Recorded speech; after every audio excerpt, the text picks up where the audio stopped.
शैतानिर्रजीम बिस्मिल्लाहिर्रहमानिर्रहीम सीरू फिल अर्ज़ के तहत हम आज लिपा में आए हुए हैं और हमारा ये दौरा जो है वो बड़ा इल्मी और अदबी बन गया है कि हम यहाँ पे आए एक बुज़ुर्ग उनके दरबार पे, तो वहाँ हमने देखा कि एक लाइब्रेरी का बोर्ड लगा हुआ था। तो लाइब्रेरी में तलाश में हम निकले। मुझे बड़ी खुशी हुई कि इस दूर दराज इलाके में कम अज़ कम लाइब्रेरी का किसी ने कंसेप्ट दिया हुआ है। तो वो ये सैयद तनवीर नकवी साहब हैं।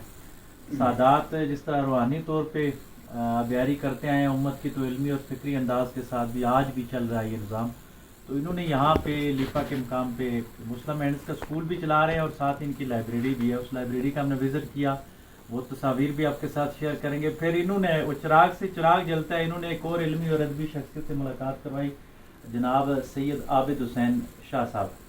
इनसे मिल के मुझे बड़ी खुशी हुई कि इन्होंने इल्मी अदबी बहुत ज़्यादा काम किया हुआ है और ख़ास करके मैं कहता हूँ कि स्पेशलाइजेशन है इनकी अहले बैत अलैहिस्सलाम के ऊपर। तो उस हवाले से इनका बड़ा काम है। सीरत के हवाले से इनकी किताबें तकरीबन 14 किताबें आपकी मंजर आम पे आ चुकी हैं, तो जिनकी तफसील ये हमें बताएंगे और हम इसमें इंशाल्लाह एडिट कर लेंगे, वो तस्वीर भी साथ आपको बताएंगे। ये इनकी छोटी सी लाइब्रेरी है बज़ाहिर, लेकिन बड़ा इल्मी अदबी खजाना की रिसर्च का बड़ा काम कर रहे हैं।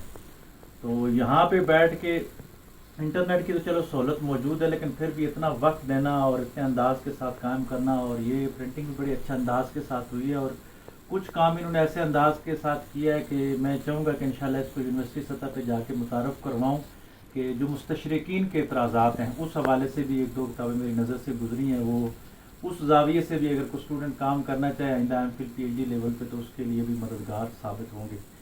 तो ये हमारे साथ एक और बुज़ुर्ग हैं मुग़ल साहब, उनकी तरफ कैमरा करें जी। उनने टी ब्रेक हमने आबिद शाह साहब के आस्थाने पे की, तो उधर ही बैठे हुए लाइब्रेरी में। तो ये साइंस के टीचर हैं, इधर प्रिंसिपल हैं गवर्नमेंट कॉलेज के, तो साइंसी वाले से और इनका इन्होंने की बातचीत से ही पता चला कि सीरत से और इस्लामी तारीख पे और इमाम शामिल का मैंने तज़किरा किया, बहुत कम लोग जानते हैं, लेकिन उस हवाले से भी इन्होंने अच्छी खासी गुफ्तगू की। तो माशाल्लाह इल्म और फ़ान की ये भी आबियारी इस इलाके में कर रहे हैं। इनका मौक़िफ़ मेरे मौक़िफ़ से मिलता जुलता है कि मैं भी कहता हूँ कि सूफ़ीज़्म को अब साइंसी बुनियादों पर आगे लेके जाना चाहिए, कि हम साइंसी लिबार्टियों को तसव्वुफ़ के साथ रिलेट करें, खानकाहों के साथ रिलेट करके फिर इन तजर्बात को, रूहानी तजर्बात को मादी अंदाज के साथ लोगों को पहुँचाया जाए, क्योंकि अगली सदी जो है वो साइंस को मज़ीद कुर्ब करके फिर रूह तक हम पहुँचने की कोशिश करेंगे। ये तो इज़हान पे काम कर रहे हैं, लेकिन ज़ाहिर सादात हैं, तो सादात जितना भी इज़हान पे काम करें इनका रूह तो रोशन ही होता है। तो मेरी ये खुशबख्ती है कि ये सादात के साथ हम भी बैठे हैं। अल्लाह तबारक व तआला आले रसूल के सदक़े हमारी दुनिया भी आसान फरमाए, हमारी आखिरत भी आसान फरमाए, और क़यामत के दिन अहले बैत की कश्ती में बैठा के अल्लाह तबारक व तआला हम सबको जन्नत में नसीब फरमाए।